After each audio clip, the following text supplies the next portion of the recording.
apa dampak dari kemelekatan? Ini bahaya sekali. Nah, ini hati-hati ya dengan jebakan ini, kalau kita tidak paham.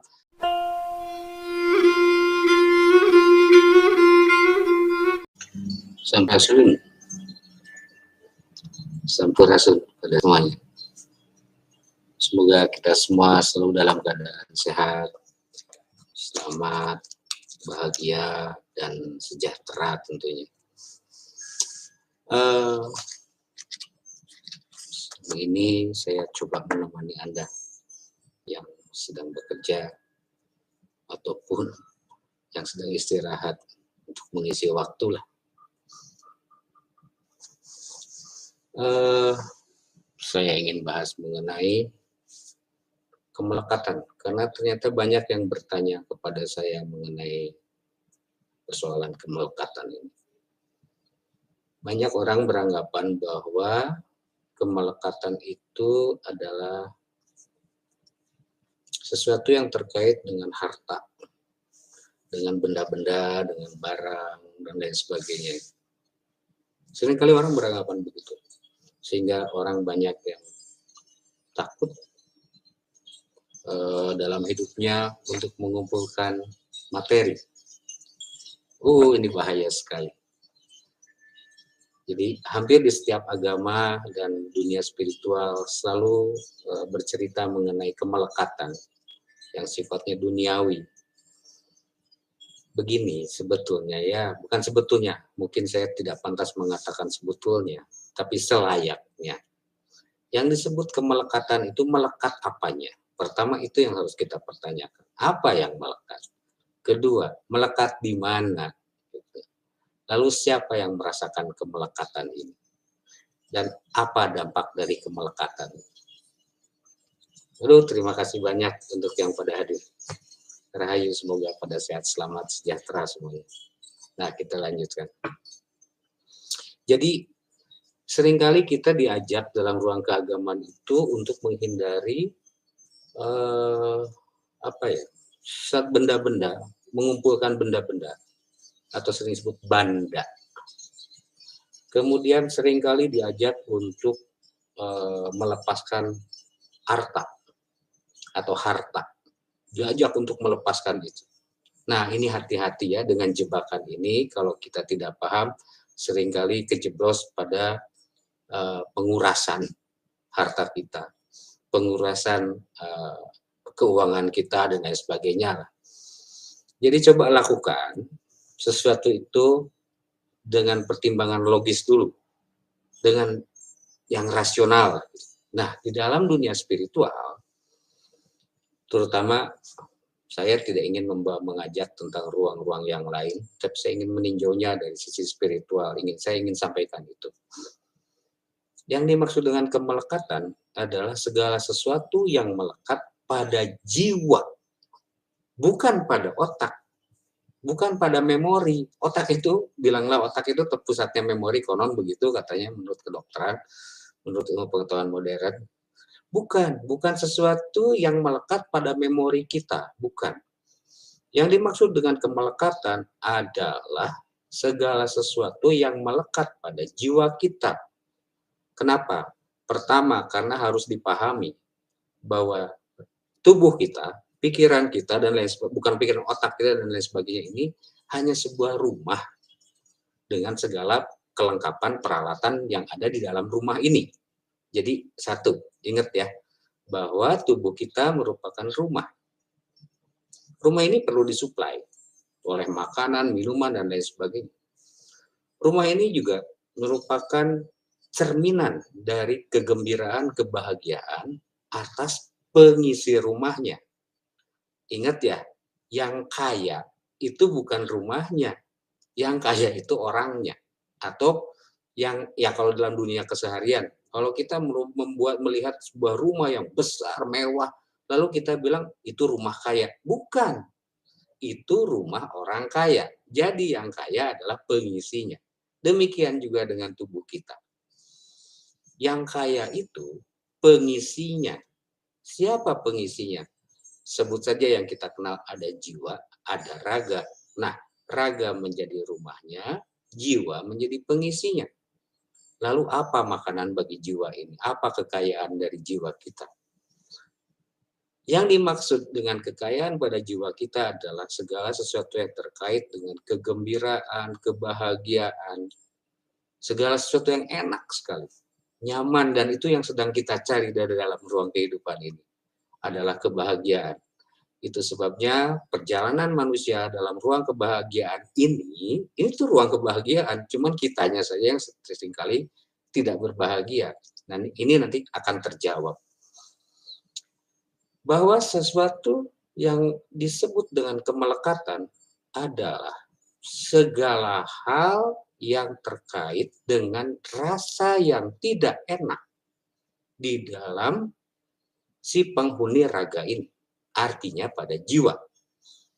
Misalnya apa saja yang disebut tidak nyaman, tidak enak itu. Contoh, kesedihan, kecemasan, bukan kecemasan, kesedihan, kedengkian, kesombongan,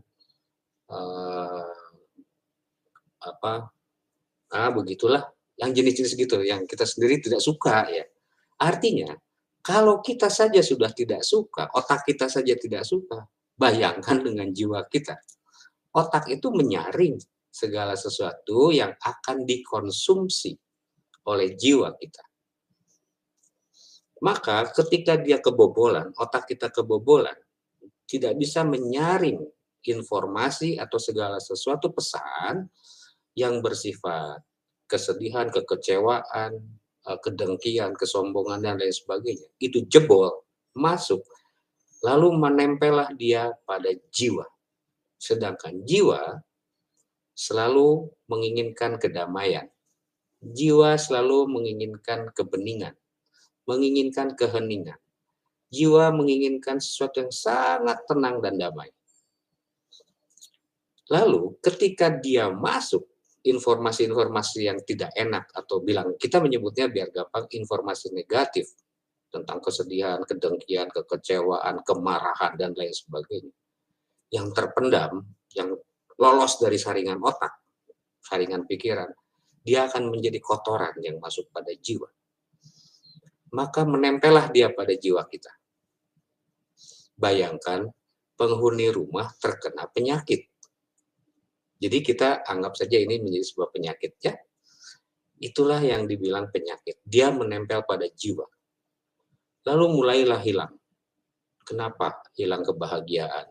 Kenapa saya tidak gembira dalam hidup ini? Kenapa saya tidak merasakan bahagia? Sering kita merasakan hal itu.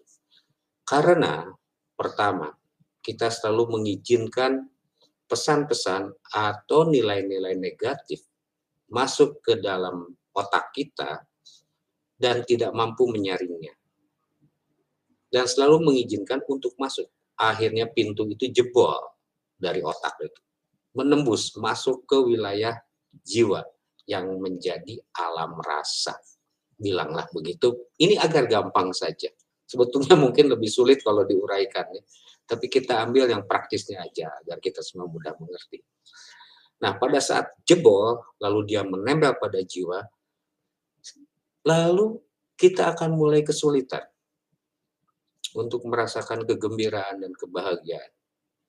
Sulit merasakan ketenangan, sulit merasakan kedamaian, sulit merasakan keheningan. Karena dia diganggu terus atau tertempeli oleh satu bakteri atau virus keduniaan yang nantinya masuk ke wilayah alam rasa. Menempellah dia di situ. Nah, dari situlah kita merasakan sesuatu yang tidak enak di dalam hidup kita. Lalu bagaimana kita bisa mengenali hal-hal yang indah di dalam diri kita? Kalau semuanya tertutup. Seringkali kita terjebak oleh segala sesuatu yang di luar diri kita. Yang kita anggap bahwa itulah nanti akan membuat kita bahagia. Benar begitu? Kebahagiaan itu tidak ada di luar sana loh. Kebahagiaan itu adanya di dalam diri kita. Artinya tergantung bagaimana cara kita berpikir. Perspektif apa atau sudut pandang mana yang kita pakai. Kalau sudut pandangnya hanya terbiasa dengan hal-hal negatif, dengan hal yang tidak enak, maka yang masuk ke tubuh kita dan menempel pada si penghuni raga kita hanyalah sampah, penyakit, hanya kebusukan yang terjadi dan kesakitan yang terasa. Nah, coba mulai hari ini setelah Anda mendengar yang saya paparkan barusan, mulailah sedikit-sedikit membersihkan rasa dengki, rasa benci, rasa sedih, segala sesuatu yang rasanya tidak enak. Apa bukti-buktinya? Begini cara yang membuktikannya. Coba ingat sebuah kejadian. Ya, ingat sebuah kejadian, lalu ketika kejadian itu muncul, misalnya kejadiannya putus cinta. Ketika muncul wajah yang kita bilanglah, yang kita idam-idamkan, ternyata ada rasa yang tidak enak. Ada rasa sedih. Kita ingat lagi kejadian yang lain. Muncul wajah si B yang pernah berkelahi dengan kita. Muncul rasa marah dan dendam. Berarti ternyata rasa itu masih direkam, masih menempel pada jiwa kita. Jadi cara mengukurnya begitu. Nah, sekarang untuk mengukur yang kebalikannya, coba ingat kejadian-kejadian yang tidak enak itu. Kita ingat, muncul nggak rasanya? Kalau sudah tidak ada rasa, berarti dia sudah selesai. Misalnya saya membenci si A karena dia pernah memukul saya, kemudian merugikan saya. Lalu saya panggil, kita bisa panggil kan? Dengan memori kita bisa panggil kejadiannya, wajah orangnya, dan lain sebagainya, bisa kita panggil. Ketika kita panggil, ternyata nggak ada rasanya, biasa saja. Dan kita sudah memaafkan. Oh, sudah hilang ya. Untuk menuntaskannya adalah memberikan maaf. Itu semakin bersih lagi. Jiwa kita akan semakin bersih lagi. Mulai hilang, cari lagi. Tapi saya yakin, ini saya pribadi ya, saya nggak usah bawa siapapun. Saya pribadi masih ada untuk 1, 2, ya mungkin untuk tidak lebih dari 5 sih kelihatannya ya. Mudah-mudahan tidak lebih dari 5. Saya sudah cari. Yang terberat itu ada 2. Ada 3 lagi yang masih tersisa pada diri saya. Saya selalu berusaha untuk mencoba melepaskan itu, membebaskan itu. Saya selalu mencoba untuk memaafkan. Lama-kelamaan mulailah berkurang, dan terus berkurang. Lalu mulai tersisa ada beberapa, yaitu tersisa hanya tinggal 5 lagi. Sebetulnya bukan kasus berat, itu kasus mengenai pride lah gitu, mengenai harga diri. Sehingga itu sangat rasanya kok menyinggung saya ya gitu. Saya mulai berpikir-pikir lagi, benarkah saya sudah bebas dari kasus ini gitu ya, karena ini membuat saya menderita dan ini membuat energi saya menjadi bocor. Lalu saya pikir lagi, oh ternyata sudah mulai berkurang, jauh berkurang. Setiap ingat kejadiannya berkurang. Dan terus begitu. Nah, saya ajak Anda semua, mumpung kesadaran kita masih bagus, keinginan hidup kita tentu untuk mencapai kebahagiaan. Kita semua bekerja keras, rencananya untuk mendapatkan kebahagiaan. Padahal kebahagiaan itu tidak perlu dicari. Kerja ya kerja. Kumpulkan uang sebanyak mungkin. Kumpulkan benda sebanyak mungkin. Kumpulkan harta sebanyak mungkin. Tapi ingat, jangan hilang nurani. Jangan hilang rasa kemanusiaan. Jangan hilang rasa kasih sayang.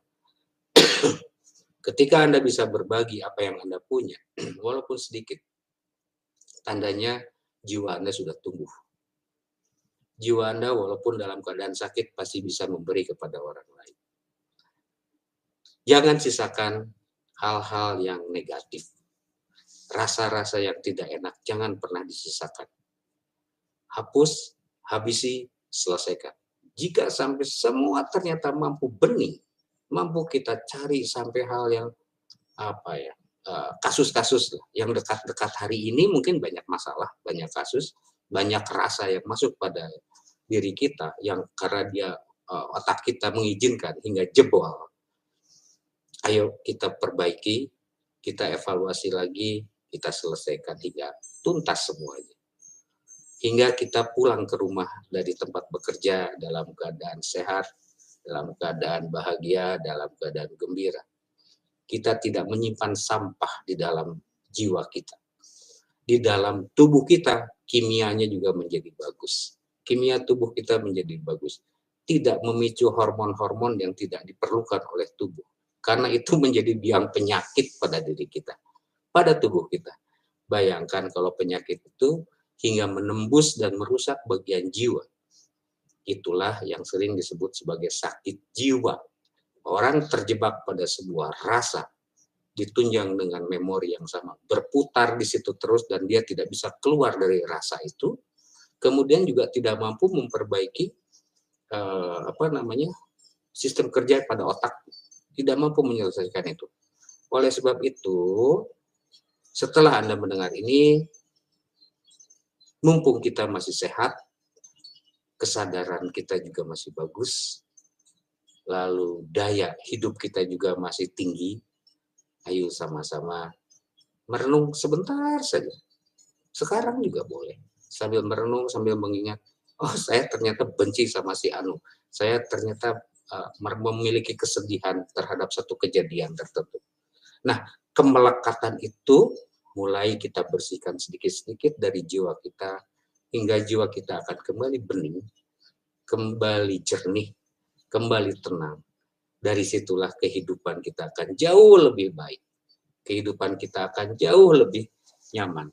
Dan jangan heran kalau yang dibilang rezeki mulai pada nempel, mulai pada ketarik semua. Kenapa? Karena tidak ada lagi hal-hal negatif pada diri kita. Orang-orang akan dekat dengan kita karena mereka merasakan kenyamanan dari energi yang dikeluarkan, yang dipancarkan melalui tubuh kita. Energi yang dipicu dari mana? Yang dipicu dari kedamaian jiwa. Apalagi saat kita sudah sampai merasakan kebahagiaan dan mampu membagikan kebahagiaan itu kepada orang lain. Bagaimana kita bisa membagikan kebahagiaan kalau diri kita sendiri tidak bahagia? Tidak punya yang disebut bahagia. Kalau tidak punya, apa yang mau dibagikan? Nah, oleh sebab itu, mulai sekarang, sering-seringlah kita mengendalikan diri, mengevaluasi diri, rasa kita, cerita kita, memori-memori yang tidak enak mulai coba kita panggil, lalu kita teliti, kita perhatikan. Oh, ini ada rasanya nggak? Nggak ada rasanya. Oh, ini beres. Skip, ganti lagi. Ini ternyata nggak ada rasanya. Skip. Ini ternyata masih ada rasanya sedikit. Maafkan, selesaikan. Buang lagi. Kalau udah yang tambah berat, jangan takut. Lihat, hadapi, terus hadapi. Jangan takut. Jangan takut. Karena semua demi diri kita. Masalah orang lain yang pernah membuat permasalahan dengan kita, yang bikin gara-gara dengan kita, itu urusan dia. Jauh lebih penting diri kita mengalami kesehatan, baik jiwa maupun raga. Itu penting sekali, karena dua kesehatan ini sangat mahal. Kesehatan raga Anda tahu sendiri harganya berapa, apalagi yang tidak ikut BPJS. Bagaimana lagi dengan kesehatan jiwa? Mau nyari obat kemana? Paling obat-obat penenang, paling di karantina, dan lain sebagainya. Nah, cobalah mulai sekarang kita masuk pada diri kita panggil memori-memori yang tidak enak itu, lalu mulai selesaikan. Saran saya, mulailah dari hal-hal yang kecil, dari masalah kecil. Jangan dari masalah besar dulu. Nanti takutnya Anda terlibat di situ dan sulit keluar dari permasalahan itu. Oke, ini cukup banyak yang ikut. Aduh, terima kasih banyak untuk yang hadir di siang ini ya, sambil istirahat, pasti sambil pada makan ya. Maaf kalau saya mengganggu istirahat Anda, tapi mudah-mudahan selain makanan bagi raga, apa yang saya sampaikan menjadi makanan bagi otak dan jiwa kita semua. Saya akhiri, karena ini sudah hampir 20 menit, kasihan Anda kuota nanti habis. Semoga, bukan semoga lagi, maka terjadilah hidup Anda tenang, damai, dan menemukan apa yang Anda cari di dalam hidup ini. Kedamaian, kebahagiaan, pinangi surga rahayu. Sampai pun saya tutup pertemuan kita ya. Rahayu, rahayu, rahayu. Terima kasih untuk semua yang ikut hadir di sini. Nanti tanya jawabnya, nantilah. Mending dengerin dulu, rasakan dulu. Karena untuk bertanya jawab perlu waktu yang cukup panjang. Terima kasih untuk semua. Saya akhiri pertemuan ini. Sehat, selamat, sejahtera lahir dan batin, jiwa dan raga. Maka berbahagialah.